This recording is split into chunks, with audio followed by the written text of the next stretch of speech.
ನಟನ ರಂಗಸ್ಥಳ ಪಯಣ ಪ್ರಮ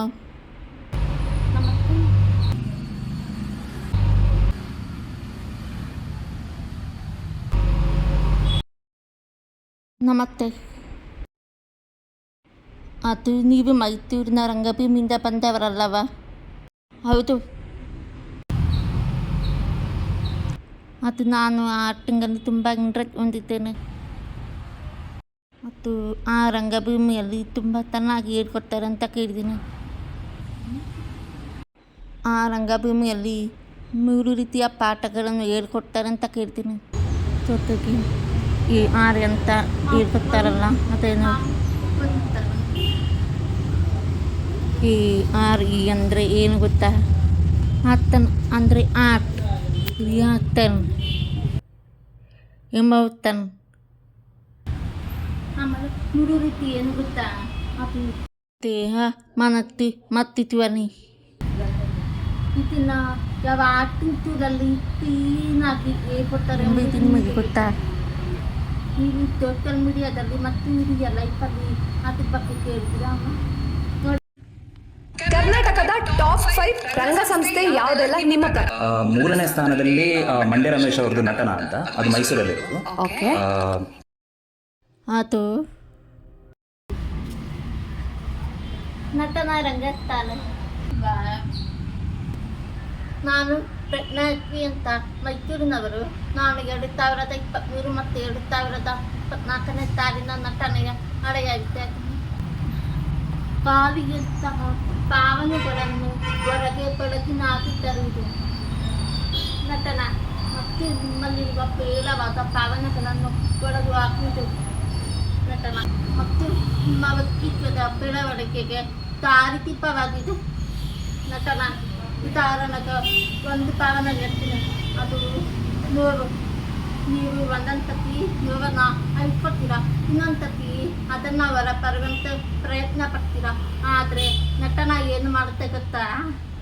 ಆ ಭಾವನೆಯಲ್ಲ ನಟನ ನಿಮ್ಮಲ್ಲಿ ತಿರುಪಕವಾಗಿ ಹುಟ್ಟಿರುವಂತೆ ಹಾಗೆ ಮಾಡುತ್ತದೆ. ಆ ಭಾವನೆ ಮಾತ್ರವಲ್ಲ, ಬೇರೆ ಬೇರೆ ಭಾವನೆಗಳು ಮತ್ತು ನಿಮ್ಮಲ್ಲಿರುವ ಒಳ್ಳೆಯ ಭಾವನೆಗಳನ್ನು ಜ್ಯೋತಿಯಾಗಿ ಹರಡುವಂತೆ ಹಾಗೆ ಮಾಡುತ್ತದೆ ನಟನ. ನಾನು ಅದನ್ನು ಅನುಭವಿಸಿದ್ದೇನೆ ಮತ್ತು ನನ್ನ ಮೆಚ್ಚಿನ ಪೆಟ್ ಮತ್ತು ನೆಚ್ಚಿನ ಗುರುಗಳು ಮತ್ತು ಗುರು ದೇವರದ ಮೈ ಅಂಕುರಿ ದೇವರ್ ಆರ್ ಮಲ್ಯರಮೇತರ್ ಮೆಗತಮಿತರ್ ಮತ್ತು ಸಿದ್ದರಮೇತಕ್ಕ ಅವರು ನನ್ನ ಭಾವನೆಗಳನ್ನು ಮತ್ತು ಜೀವನವನ್ನು ನಿಜವಾಗಲೂ ಬದಲಾಯಿಸಿದ್ದಾರೆ. ಆದರೂ ನಾವು ಇನ್ನಷ್ಟು ಚೆನ್ನಾಗಿ ಮಾತನಾಡಬೇಕಂತ ಥೆರಪಿಯಾಗಿ ಚೆನ್ನಾಗಿದ್ದು ಏನು ಮಾಡುತ್ತಿದ್ದೆ ನನ್ನ ಗುರುಗಳು. They were my inspiration. Now they are my inspiration too. Always and will always be. ಮತ್ತು ನಟನ ರಂಗಸ್ಥಳದಲ್ಲಿ ತುಂಬಾ ವರ್ಷದಿಂದ ನಾಟಕಗಳು ನಡೆಸಿವೆ. ನಾನು 100ಕ್ಕಿಂತ ಜಾಸ್ತಿ ನಾಟಕಗಳನ್ನು ನೋಡುತ್ತೇನೆ. ನನಗೆ ಅದರಿಂದ ನೋಡಿ ತುಂಬ ಕಾನ್ಫಿಡೆಂಟ್ ಆಗ್ತಿತ್ತು, ಕನೆಕ್ಷನ್ ಜಾಸ್ತಿ ಆಗ್ತಿತ್ತು. ಅದು ಹೇಗೆಂದ ನಾನು ಕಥೆಯಿಂದ ಆ ಕಥೆಗಳನ್ನು ಅರ್ಥ ಮಾಡಿಕೊಂಡಿದ್ದೆ, ಆ ಎಲ್ಲ ಕ್ಯಾರೆಕ್ಟರ್ಗಳನ್ನು ಫೀಲ್ ಮಾಡಿಕೊಂಡಿದ್ದೆ.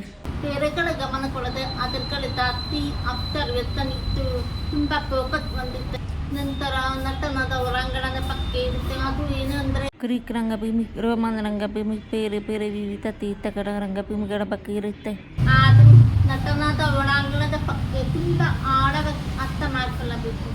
ಅದು ಏನು ಅಂದರೆ ಪ್ರಾಪರ್ಟಿ, ಡೆತ್, ಮೇಕಪ್, ಲೈಟಿಂಗ್, ತುಂಬಕ್ಕೆ ಹಾಗೂ ಎಲ್ಲ ವಿವಿಧ ಪಾಠಗಳು ಇರುತ್ತವೆ.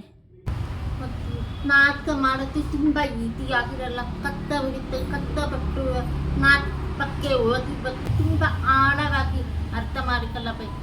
ಆಮೇಲೆ ಆಡಿಯನ್ಸ್ ಆಕ್ಟರ್ ಟುಗೆದರ್ನೆಸ್ ಅಂದರೆ ಪ್ರೇಕ್ಷಕರು ಮತ್ತು ನಟ ನಟಿಯರ ಒಳನಾಟವು ನಾಟಕ ಮಾಡೋದ ಮೂಲಕ ಹೇಗಿರ್ಬೇಕು ಅಂತ ತೋರಿಸುತ್ತೆ. ಮತ್ತು ನಾಟಕ ಮಾಡೋದ ಮೂಲಕ ಇಬ್ಬರ ನಡುವಿನ ತಿಂದಿಂದು ಅವರೆನ್ನತ್ತು ಪರ್ಸ್ಪೆಕ್ಟಿವ್ ಅಂದರೆ ಗ್ರಹಿಕೆ ಹೇಗೆ ತಿಂದಾಗಿರುತ್ತೆ ಅಂತ ನಟನ ತೋರಿಸುತ್ತದೆ.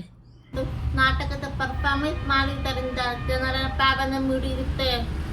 ಆಮೇಲೆ ನಟ ನಟಿಯರು ಪರ್ಫಾರ್ಮೆನ್ಸ್ ಮಾಡುವುದರಿಂದ ಅವರಲ್ಲಿ ಯಾವ ರೀತಿ ಎತ್ತರ ಮಟ್ಟಿಗೆ ಬದಲಾವಣೆ ಆಗುತ್ತೆ ಅಂತ ನಟನ ತೋರಿಸುತ್ತದೆ. ನಟ ನಟಿ ಆಗಬೇಕಾದರೆ ತುಂಬ ಡಿಸಿಪ್ಲಿನ್ ನನ್ನ ಜೀವನದಲ್ಲಿ ನಟನದಲ್ಲಿ ಟೈಮ್ ಮ್ಯಾನೇಜ್ಮೆಂಟ್ ಬ್ಯಾಲೆನ್ಸ್ ಪಂಕ್ಚುಯಾಲಿಟಿ ಒಂದೇ ಥರ ಇತ್ತು. ಆದರೆ ನಾನು ಅದನ್ನು ಮೇಂಟೈನ್ ಮಾಡುತ್ತಾ ಮುಂದಕ್ಕೆ ಹೋಗ್ತೆ. ಇನ್ನೊಂದು ನನ್ನನ್ನು ತುಂಬ ಡಿಸಿಪ್ಲೈನ್ ಆಗಿ ಮಾಡಿದೆ. ಅದು ತುಂಬ ಮುಖ್ಯವಾಗಿತ್ತು. ತುಂಬ ಕಟ್ಟುನಿಟ್ಟಾಗಿ ಒಂದಿರಬೇಕು. ಅದು ನನ್ನ ಜೀವನದಲ್ಲಿ ಆಗಿದೆ. ಹೌದಾ? ಓ, ನೀವು ನಟಿಯಾಗಬೇಕಾದರೆ ತುಂಬ ಡಿಸಿಪ್ಲೈನ್ ಆಗಿರಬೇಕು ಮತ್ತು ಫೋಕಸ್ ಆಗಿರಬೇಕು. ಅದನ್ನು ನಾನು ಅನುಭವಿಸಿದ್ದೇನೆ ಮತ್ತು ಅದರಿಂದ ನನ್ನಲ್ಲಿರುವ ಲೇಜಿನೆಸ್ ಅಂದರೆ ಸೋಮಾರಿತನ ಮತ್ತು ಬೇಡವಾದ ಹ್ಯಾಬಿಟ್ಗಳು ಕಡಿಮೆಯಾಗಿತ್ತು. ನಂದು ನಟನದಲ್ಲಿ ಆಕ್ಟಿವಿಟೀಸ್, ವ್ಯಾಯಾಮಗಳು, ಗೇಮ್ಸ್, ಸಾಹಿತ್ಯ, ಸಂಗೀತ, ಡ್ಯಾನ್ಸ್, ಕಲೆ ಅದರ ಬಗ್ಗೆ ಕಲ್ತಿರಬೇಕು. ಇನ್ನೊಂದು, ನಿಮ್ಮ ಜೊತೆಗಿದ್ದವರ ಸ್ನೇಹಿತರ ಜೊತೆ ಒಳನಾಟವನ್ನು ಹೇಗೆ ಇಟ್ಟುಕೊಳ್ಳಬೇಕು ಎಂಬುದನ್ನು ನೀವು ಕಲ್ತಿರಬೇಕು. ಓಕೆ ಯಾರೆಲ್ಲ ಆಗಿರ್ಬೋದು ಅಥವಾ ಆಗದೇ ಇರಬಹುದು. ನೀವು ಅದನ್ನು ಮತ್ತು ಎಲ್ಲವನ್ನು ಟ್ಯಾಲೆಂಟ್ ಆಗಿ ಅಕ್ಸೆಪ್ಟ್ ಮಾಡುತ್ತಾ ನಿಮ್ಮನ್ನು ತಾನೇ ನಂಬುತ್ತಾ ಅಂದರೆ ಬಿಲೀವ್ ಇನ್ ಯುವರ್ಸೆಲ್ಫ್ ಮತ್ತು ಭಯ ಕುಂದದೆ ಫೇಸ್ ಎವ್ರಿಥಿಂಗ್ ಆನ್ ಲೈಫ್. ಹಾಗೆಯೇ ಎಲ್ಲವನ್ನು ಫೇಸ್ ಮಾಡುತ್ತಾ ಎಲ್ಲರ ಜೊತೆಗೆ ಎಲ್ಲರ ಒಕ್ಕಟ್ಟಿನಲ್ಲಿ ಬಲವಿರಬೇಕು ಎಂದು ಹೇಳುತ್ತಾ ಮುಂದೆ ಸಾಗುತ್ತಾ ಇರಬೇಕು. ಯಾಕಂದರೆ ರಂಗಭೂಮಿ ವೇದಿಕೆ ಮೇಲೆ ಎಲ್ಲರೂ ಒಟ್ಟಿಗೆ ನಾಟಕವನ್ನು ಮಾಡ್ತಾ ಇರ್ತಾರೆ. ಅದ್ರ ಜೊತೆಗೆ ಏಕವೃತ್ತಿ ನಾಟಕ ಇರುತ್ತೆ, 2-3 ಥರ ನಾಟಕ ಇರುತ್ತೆ. ಆದರೆ ನಟನ ರಂಗಭೂಮಿಯಲ್ಲಿ ವೇದಿಕೆ ಮೇಲೆ ಎಲ್ಲರೂ ಒಟ್ಟಿಗೆ ನಾಟಕ ಮಾಡ್ಬೇಕಂತ ಇರ್ತಾ ಇರುತ್ತೆ. ಯಾಕಂದರೆ unity is very important. It mean theatre unity always make us on your bond truly together and into ever. You have to make to the audience much of the same unity live ever and also keep them and inspiration and never. ನಾನು ನಟನ ರಂಗತಾಳಿಯಲ್ಲಿ 1 ವರ್ಷ course ಮುಗಿಸಿ continuous ಆಗಿ ಮಾಡಿದ ನಾಟಕಗಳಲ್ಲಿ ಮತ್ತು ಹೊಸ ನಾಟಕಗಳಲ್ಲಿ ಅದನ್ನು ನಟನ ರಿಪೀಟರಿ ನಾಟಕವಾಗಿ ಪಾರ್ಟಿಸಿಪೇಟ್ ಮಾಡ್ತಾ ಇದ್ದೇನೆ. ಈಗಲೂ ಕೂಡ ಕಂಟಿನ್ಯೂಸ್ ಆಗಿ 3 ವರ್ಷಗಳನ್ನು ಕಂಪ್ಲೀಟ್ ಮಾಡ್ತಾ ಇದ್ದೇನೆ. ರಂಗಭೂಮಿಯ ಪರಿಸರ ಮತ್ತು ಸ್ವಚ್ಛತೆಯನ್ನು ಹೇಗೆ ಕಾಪಾಡಬೇಕು, ಎಲ್ಲರ ಒಡನಾಟವನ್ನು ಹೇಗೆ ಇಟ್ಟುಕೊಳ್ಳಬೇಕು, ನಿಮ್ಮ ಸಾಧನೆಯ ಗುರಿಯ ಕಡೆಗೆ ಯಾವ ರೀತಿ ಯಾವ ಮೂಲಕ ನಡೆಯಬೇಕು ಮತ್ತು ನಿಮ್ಮ ನಟನ ಅಭ್ಯಾಸವನ್ನು ಒಳ್ಳೆಯ ಪಾತ್ರನಾಗಿ ಹೇಗೆ ಟರ್ನಾಗಬೇಕು ಮತ್ತು ನಾಟಕ ಮಾಡುವುದರಲ್ಲಿ ಯಾವ ಮಟ್ಟಕ್ಕೆ ಕಥಾರೂಪಕವಾಗಿರಬೇಕು ಅದನ್ನು ನೀವೇ ಕಲ್ತಿರಬೇಕು. ಮತ್ತು ಜೊತೆಗೆ ಎಕ್ಸ್ಪೆರಿಮೆಂಟ್ ಮತ್ತು ಮುಂದಿನ ಇನ್ಸ್ಪಿರೇಷನ್ ತುಂಬ ಮುಖ್ಯವಾಗಿರುತ್ತೆ. ನನಗೆ ನಟಿಯಾಗಿ ಆಸೆ ಇದೆ, ಅದಕ್ಕೆ ನಟನಾಗಿ ತೇವನಾಗಿದ್ದೆ. ಆದರೆ ನಟನಾಗಿ ಸೇರೋ ಮುಂಚೆ ನಾನು ನಟನೆಯನ್ನು ಹವ್ಯಾಸವಾಗಿ ಜಾಸ್ತಿ ಪರಿಗಣಿಸಿಲ್ಲ. ನಟನಾಗಿ ಜೋನ್ ಆದಾಗ ಹವ್ಯಾಸ ಎಲ್ಲ ಹೋಗುತ್ತೆ. ಯಾಕಂದರೆ ಆ ಹವ್ಯಾಸ ಪಾತ್ರನಾಗಿ ಹುಟ್ಟಿತು. ಆಮೇಲೆ ಅದು ನನ್ನಲ್ಲಿ ತುಂಬ ಕನೆಕ್ಟನ್ನು ಕೊಟ್ಟಿದೆ. ನನ್ನ ಹೃದಯದಲ್ಲಿ ಸಂತೋಷವಾದ ಪ್ಲೇಸ್ ಕೊಟ್ಟಿದೆ.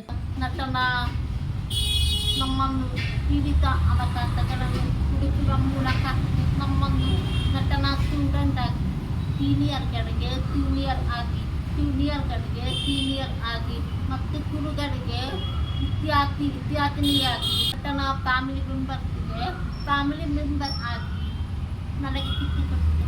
ಮತ್ತು ನಟನ ರಂಗತ್ತಾನೆ ನೀವು ನಟಿಯಾಗಿ ಡಿಸಿಪ್ಲೈನ್ ಆಗಿ ಫೋಕಸ್ ಆಗಿ ಅದರ ಜೊತೆಗೆ hard work dedication determination free ಸ್ಟೈಲನ್ ಭಯದಿಂದ ಇರಬೇಕು.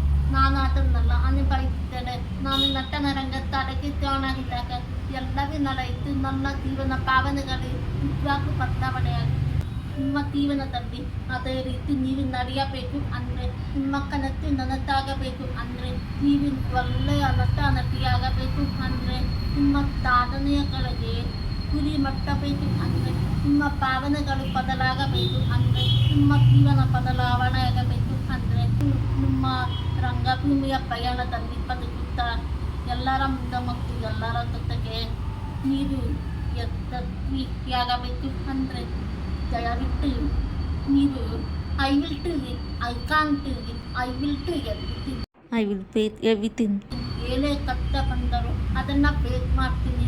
I will never give up ಎಂದು ಕೇಳಿಕೊಳ್ಳುತ್ತಾ ದಯವಿಟ್ಟು ಮೈಸೂರಿನ ಮಂಡ್ಯ ರಮೇಶ್ ಅವರ ನಟನ ರಂಗತಾರೆಗೆ ಜಾಯ್ನ್ ಆಗಿದೆ. ಅದು ಆಡಳಿತ ಮೂಲಕ. ಅರ್ಥ ಆಯ್ತಾ? ನಿಮ್ಮ ಕಥೆಗೆ ನಾನು ಇನ್ಸ್ಪೈರ್ ಆಗಿದ್ದೇನೆ ಪ್ರಕೃತಿ ಅಂತ ಮ್ಯಾಮ್. Thank you ma'am.